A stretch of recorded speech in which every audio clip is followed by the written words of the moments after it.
Welcome back. This is Rito here with another Terraria Journey's End item showcase. Today we're going to be looking at an amazing summon weapon that's dropped from the Empress of Light, and it is called the Terraprisma.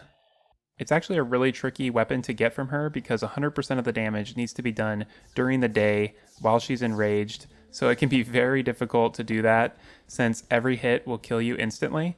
But if you can manage to defeat her, you will get this amazing weapon right up here, the Terraprisma.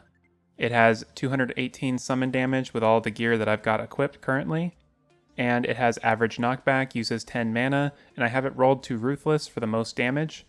So it says it summons an enchanted sword to fight for you. And let's start summoning these. You can see I've got tons of swords that are coming up right behind my character, and let's see the max amount we can do. I think we've maxed it out there, and it looks pretty sweet. I've also got sword wings, so I'm all sorted out here. So let's go ahead and try this out on some bosses and see what type of damage it can do. Let's try it first and just see how it goes on like the Eye of Cthulhu and just kind of see. Wow. And this is a weapon that can be technically obtained post Plantera once when you can fight the Empress of Light. And I've created an Empress of Light video if you're interested in seeing more about how to summon the boss and how her fight goes and the other drops she gives. Okay, so let's try this on some harder bosses, like maybe let's try the Destroyer.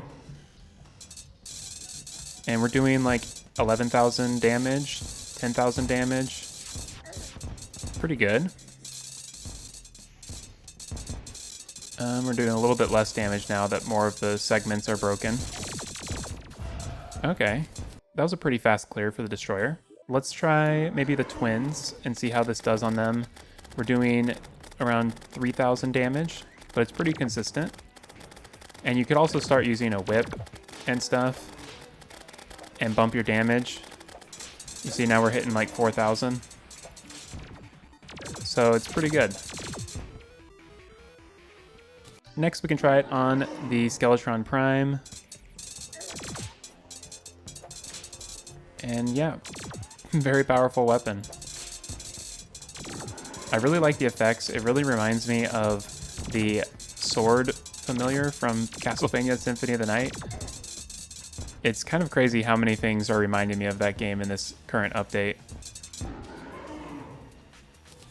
Yeah, there's a sword familiar in Castlevania Symphony of the Night that follows you around just like this and it attacks. It's very similar to the floating swords that spawn in the Underground Hollowed.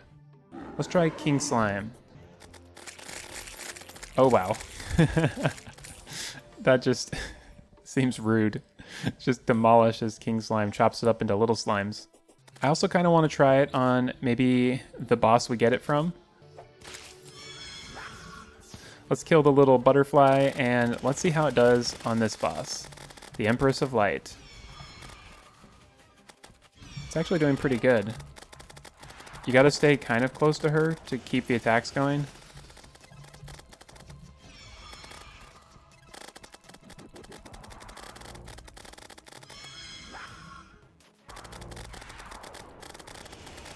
Yeah, this is doing pretty well. It's a little bit slow, but it is a weapon you get from her, so maybe let's summon the Pumpkin Moon and just see how this does against a larger group of enemies. It's really cool to see how it bounces in between enemies, and it kind of stays by them and just keeps spinning around. It looks really awesome. If you're doing a multi-class, this is going to be a really good option for you. The way it moves very quickly, it's a smart summon. It's not going to sit around missing the enemies. It really quickly attacks them and does some awesome damage. Like each hit's doing like 100 to 200 damage. It is going to be a little bit tricky to get it, I'm not going to lie. You're going to have to do some pretty crazy dodging, and it's a bit rough if you're not in journey mode, because if you don't defeat the boss, you have to wait an entire night to fight her during the day again. So, I mean, you can summon her right towards the end of night, wait until day, make sure to not do any damage until it's fully day and she's enraged, and then you'll get a 100% drop chance of this weapon if you can manage to pull that off. So it's going to be tricky for sure, but if you do have endgame gear, it'll be a little bit easier. And if you have the insignia that she drops, it will give you a lot more mobility and you can dodge the attacks a lot better. Overall, it's definitely an amazing weapon and something I'm really glad they added to the Summoner class in 1.4. I love the visuals, it does great damage, it's got kind of a fun Easter egg way to obtain the item, so I think all of that is really awesome. I hope you all have found this video enjoyable and helpful. If you did, be sure to like and subscribe. I'm also doing a lot of other Terraria 1.4 content, so be sure to check out some of the other videos if you're interested in seeing some of the other new items and bosses. Thanks again for watching, and I'll see you next time.